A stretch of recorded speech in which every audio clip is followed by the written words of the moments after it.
The Purdue-Fort Wayne men's volleyball team took a quick trip up to Chicago to play Loyola University and Lewis University. Unfortunately, they dropped both matches in MIVA Conference play. This week, we head down to Ball State University to play the I-69 rivalry. We'll talk about all of that and more with senior outside hitter Tony Price and head coach Ryan Rock-Perot on this edition of VolleyDons Weekly.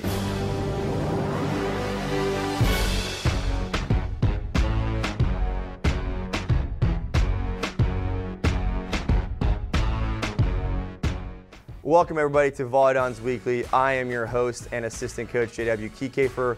With me for this first segment, we have head coach Ryan Rock-Perot, and we are struggling through the show so far this morning, aren't we? It's not a we. Cameron makes us look really, really good, but I guess you're right. I am struggling through the show this morning. We need an outtake show at the very end of the season. I've said Tony Price over there is doing it, so I mean, we'll be able to post that for everybody to see at some point this week. Everybody gets to watch Tony Price. Look at the Tony Price Snapchat story for the fun. Isn't that why you drink coffee? Unfortunately, it is, because I had no idea what I was doing in practice this morning either. It felt like, yeah, it was great.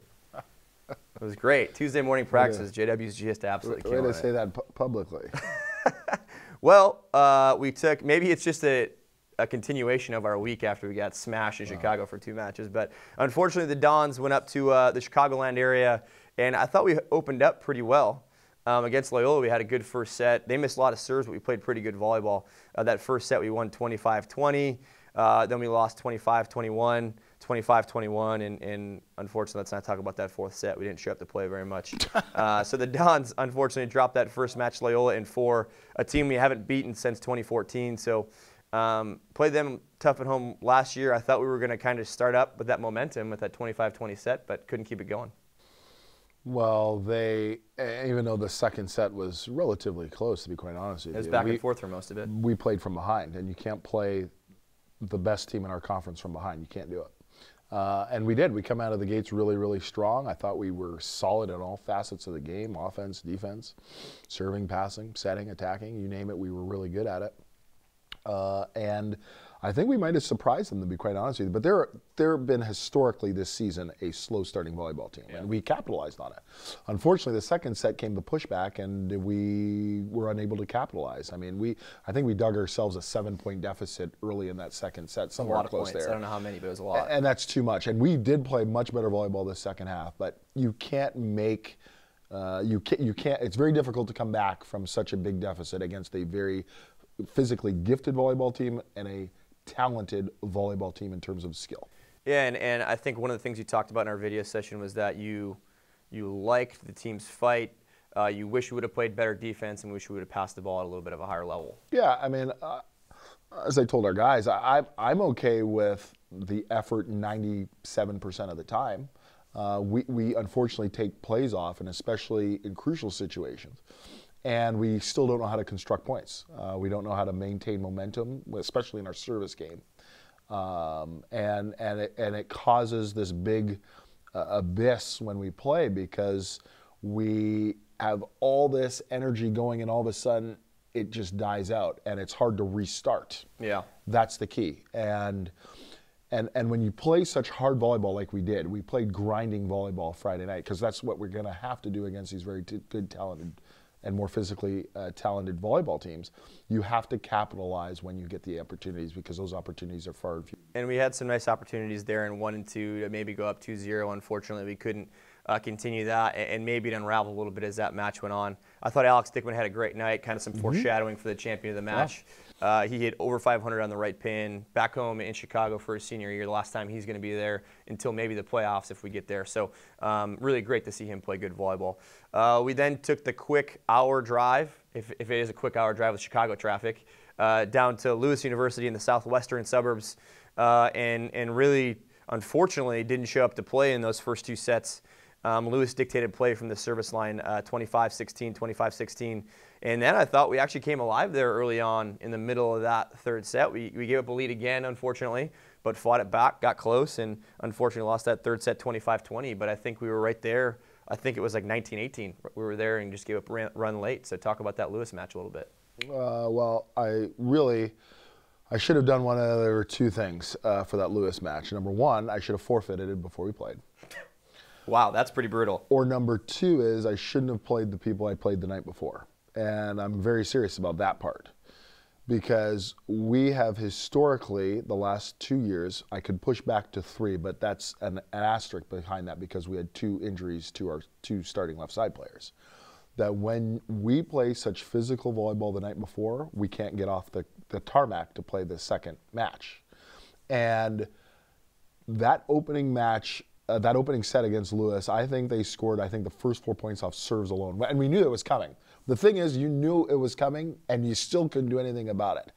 And that's a really difficult thing. And I think when you have fresh eyes or fresh individuals in a game or a match, after you've exerted so much energy the night before, this is why I keep saying it's so much more important for us to play with a lead as opposed from behind. It doesn't just take a physical toll, it takes a massive mental toll. And mentally, we did not show up, not just visit, I'm talking from a mental standpoint, we did not show up to play on Saturday evening. I just think the entire weekend we were slow to start, and when you play top 10 volleyball teams, you can't be slow to start. We give up leads the entire time, and you have to be better than that to be good volleyball teams. We weren't against Loyola. No, actually you're wrong. We started behind every set against Loyola too. We were down by 3 or 4 in every set to open up. In the Loyola match, and even in the first set, we were behind by 3 or 4. So we got to be better than that if we expect to beat good volleyball teams in the opening portion of matches. Well, the best part about it, thankfully, is that when we get in the postseason, everything gets to be spread out. And in fact, the next time we play Loyola and Lewis here at home, actually, there's a break in between. It goes Thursday, Saturday. I'm not sure if that's going to help, unfortunately, because all weekend we didn't have it. So we'll see. So talk a little bit about the positive and bright points of the matches. We can talk about the champions of the week. We foreshadowed Alex Dickman there with 8 kills, 646. That is unbelievable. And a block for Dickman, who only really played in 1 full set of volleyball, or not even a full set of volleyball. He was off the bench pretty much all night. So 646 is outstanding. Michael Keegan, the champion of that Saturday match against Lewis, 21 assists, 3 digs, but more importantly, he is now moved into 5th all-time in career assists at Purdue-Fort Wayne, officially passing Omar Rivera. So congratulations to him, and he's been a staple of our roster for 4 years now, or our starting lineups for 4 years. Well, Dickman actually has played well all season long, actually. And he gives opponents different looks because he's left-handed, number 1, and number 2, he's really explosive offensively. And it's interesting because in 2 matches this year that I can recall, he has come off the bench and produced extraordinary play. And I think that's wonderful for us to have in the gym. And it's wonderful that we have an individual that we can rely on in that particular circumstance who can come in and elevate our team's play. Yeah. Michael Keegan's Michael Keegan. He's been consistent throughout, so that's not a surprise there, especially in a hostile environment like both Loyola and Lewis is, especially the Lewis match. Yeah.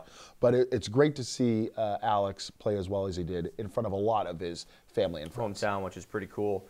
And then pivoting a little bit, we get to show off the fact that we remain in the AVCA coaches poll. Thank God a little bit, I guess. We lost 2 matches, but against 2 really good teams like we talked about. Loyola and Lewis are the top 2 teams in the MIVA so far. Now the only undefeated teams left in the conference. So we sit there at 15th. George Mason, we lost to recently at 13, and we play Ball State, number 12, coming up this Thursday. Yeah, I mean, when you take a look at that top 15, I mean, numbers 7 through 15, I think, is a bunch. I think that either teams, when they play each other, can beat anybody. I really do. I think the separation takes place between number 1 and number 6, and really, Long Beach State is head and shoulders above everybody else. But I think between number 7 and number 15, anybody can beat anybody, and we have had our opportunities to beat those teams. Obviously, now this is our first opportunity to play Ball State, and they're very beatable, but it's all about game management and how we handle the ball, how we handle being in the uncomfortability that they're going to put us in on Thursday night. Yeah, and hopefully we can get that first win against a ranked team this year, even though we've been in the standings all year. That would be nice. Still searching for a ranked win. So with that, we'll send it to a break, and we'll welcome senior outside hitter Tony Price in after the break. My dad was in the Air Force for 26 years. When I was applying for scholarships, we came across Thanks USA, which helps military children earn scholarships towards whatever university they want.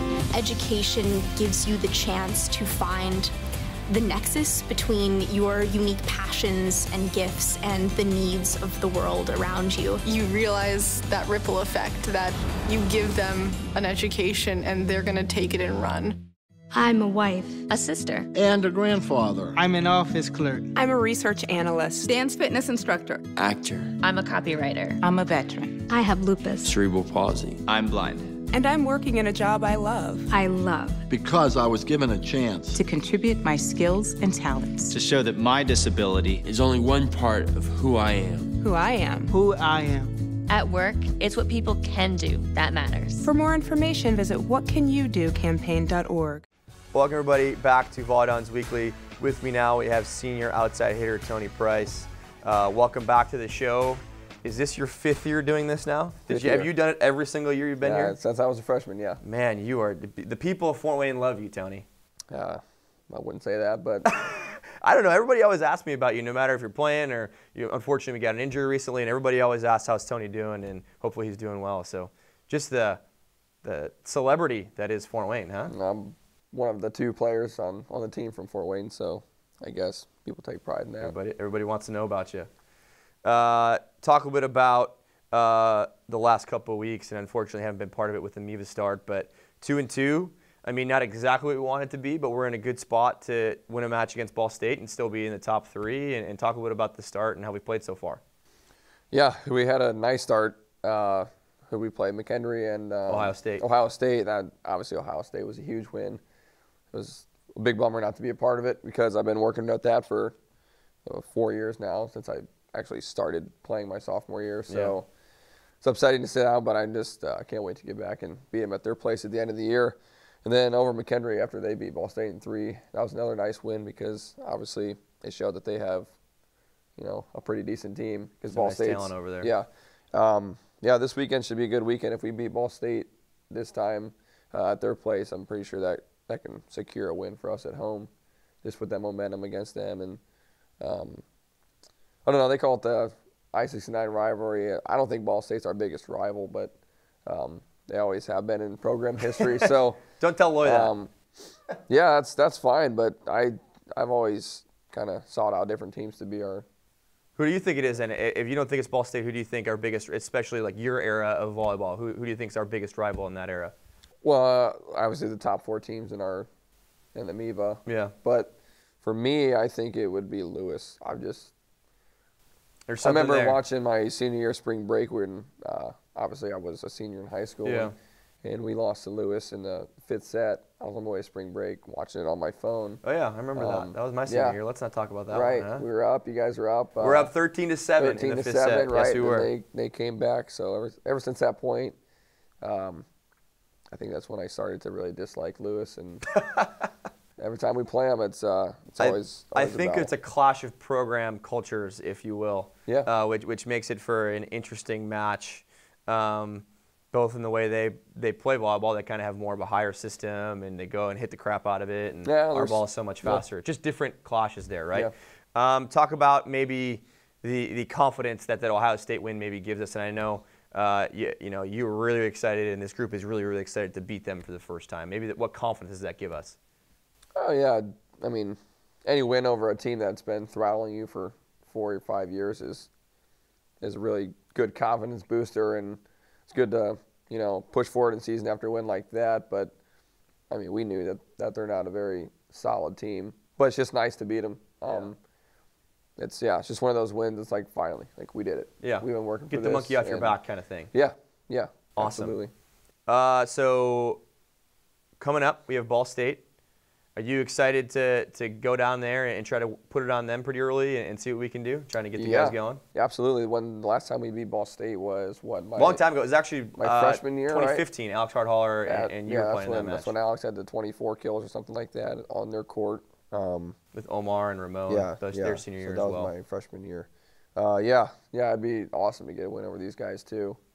What do you think are the keys to that match for us to go into Ball State? Just being aggressive. I feel like we kind of lost our swagger a little bit going in, especially leaving Chicago this weekend. And obviously I didn't travel with the team this weekend, but I drove up and watched the Loyola match. And it just feels like at the beginning of games we have so much swagger. And confidence, but then if it tanks a point or two, all of a sudden it's like it's gone, you know. A consistent level of play. Yeah, I just think that's one of the biggest downfalls with our team, and I felt it myself being out there. It's just like, I don't know, it seems like if another team's below us, they fight back with the confidence to come back and win it. And if we get down, it's just kind of like we're just playing opposed to truly believing that we can win. So that's just one of the things we got to show that fight maybe a little bit better. Wanted to, talk with the guys about, and talked with a couple of them this weekend after that, just about how, you know, we can't be moping, walk around the court just because you're down a couple points. I often talk to a lot of the guests here, and I kind of ask them why IPFW, why Purdue Fort Wayne when they were coming here, and I think that's a pretty special story with you. So maybe talk about when you're in the recruiting process, when you're looking at colleges, with your mom having played for Coach Ball, you know, why did you want to come here? Why did you choose Purdue Fort Wayne and IPFW? That's it's a tough question. Obviously, it's in my hometown. It's awesome to be able to play in front of all my friends, my family, my cousins, aunts, uncles. My sister, she played in Tennessee, and, you know, I got to kind of see from, you know, like from my point of view, like how much of a hassle it was for my parents to go down there and watch her play, cousins and all that. Maybe I got to see her play twice in their, you know, in her career. So it was, you know, awesome to get the opportunity to play here. Shout out to Rock. I mean, he didn't recruit me. I had to go through the ringers to talk to Coach Ball to even get told, like, yeah, you can walk on the team. So, yeah, I got lucky, put in the work, and I think it worked out pretty well. I think, you know, the cool story is, you know, your mom having played for Coach Ball and how good of a player she was in her time here. And I know you just wanted a chance, and that's something that you really worked your tail off for. And then the more impressive thing, I think, has been what you've done while you've been here and how hard you've played while you've been here, and to get better every single day and to be one of the best players in the conference, to get a National Player of the Week accolade, has proved to everyone why you should believe in yourself. And I think it's a good success story for everybody to really bet on yourself and to know you can work harder than anybody else, and if you put that work in, you can win and succeed. Yeah. I think the weight room, too, was a good I think that's all part of it. Right, good part of that, too, is came in, not even be able to bench a play, and now I'm the first person on that board in the last 6 years, so I think it's it's a testament to how hard you work and really what kind of person you are, and that's only going to keep you successful throughout your entire life. You can kind of lean back on this experience to know you can bet on yourself. So thank you, Tony Price, for being here. After the break, we'll welcome back head coach Ryan Rock-Parat, and we'll talk about a Ball State matchup coming up next. This is where ambition meets action, where you can experience everything and become anything. So ask yourself, what are you going to be? A business leader. An artist. A scientist. A difference maker. A game changer. This is an education with purpose. We are Purdue University, Fort Wayne. Imagine a time when no one person has Parkinson's disease, is debilitated by a stroke, and no family suffers the tragedy of Alzheimer's. Some of the best minds in America are doing more than imagining. The American Brain Foundation is seeking to find cures, where life without brain disease isn't just something we can imagine, it's something we can know. Help us get there. Welcome back, everybody, to VolleyDons Weekly. We've welcomed back head coach Ryan Rock-Parat for Tony Price, and we get to talk a little bit about him and his development. We kind of foreshadowed at the end of that segment and how proud I was of his work ethic when he was younger and putting the work in and kind of betting on himself. Talk a little bit about Tony's progression over the last 5 years he's been here on campus after that redshirt year a couple years ago. Well, I have to correct Mr. Price, because it wasn't the fact that I didn't recruit him. He's wrong. By the way, like Hemingway said, there is no hunting like the hunting of man. And in Tony Price's situation wasn't the fact that he wasn't getting recruited. It was the fact that he was getting recruited, but we had several outsides in front of him. Because if you recall, his first year he redshirted. He did, and that would have been 2015. That's correct. And so it wasn't that he wasn't recruited. He was recruited. But obviously the opportunity to come and play right away was difficult because we had a number of individuals ahead of him. But I say this without reservation. His work ethic is tremendous, and he's going to go on to a very bright future. In fact, the loss of him actually has hurt us from a serve receive standpoint because he was our best passer this year. And he was our best passer statistically by far. Yeah, and that steadies your team. And it's always the case, by the way, when you're injured and you sit out, your observation of life and sport is so different. And he's really maturing as he recoups through this injury. I think the big thing with Tony is that obviously not having one of your starters means your depth has been depleted. And Cade, I think, has done an admirable job coming in and doing some good things in that, I would say, 2 position. But we just are limited now with our depth. And it doesn't allow us, if Cade has a bad night, Austin came in and did a really good job against Lewis, but we just don't have another option besides Austin now off the bench to play anybody. So it just limits what we can do as coaches. And unfortunately, if somebody has a bad night, it really limits how successful we can be with Tony out. That's kind of the biggest issue, I think, along with not having one of your starters is also a big issue. I agree with half of that. With half that only, okay. Foreshadowing the Ball State match, excuse me. Tony and I talked about it a little bit, what we need to do to be successful. Yeah. Go ahead. We had our scouting report this morning. What do you think we need to do to be successful against this Ball State Cardinals volleyball team? It's very simple. You got to serve and pass the volleyball. That's number one, as it always is. Of course, serve and pass. You have to hit for a high percentage. You have to hit over 350 as a team. I don't think it needs to be that high. That's pretty crazy high. But I think around 300 is what it needs to be. I think it has to be 350. That's my personal opinion. And that's not just in the side-out game. I think that also includes what my third part is that your transition game has to be better than theirs. And in your transition game, ours, has to be better because they're going to take us out of our comfortability zone because they're going to tip and roll and off-speed the ball. Well, that's where they want to play. They want to play transition volleyball.